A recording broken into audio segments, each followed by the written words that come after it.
திமுகவின் தேர்தல் அறிக்கை கதாநாயகியாக இருக்கும் என அக்கட்சியின் துணை பொதுச் செயலாளரும் எம்பியுமான கனிமொழி தெரிவிச்சிருக்காங்க.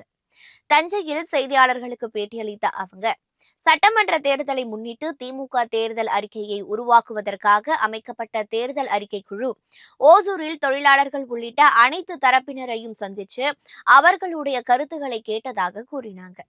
அதிமுக தங்கள் தேர்தல் அறிக்கையில் கூறிய எதையும் நிறைவேற்றாது என்பது மக்களுக்கு தெரியும்னோ, அதே சமயம் திமுகவின் தேர்தல் அறிக்கையின் மீது மக்கள் நம்பிக்கை வைத்திருக்கிறார்கள்னு அவங்க கூறியிருக்காங்க.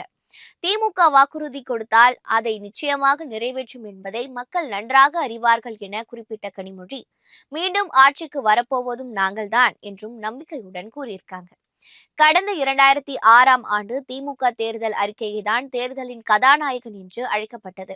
இந்த முறை திமுகவின் தேர்தல் அறிக்கை கதாநாயகியாகவும் இருக்கும் என கனிமொழி கூறியிருக்காங்க.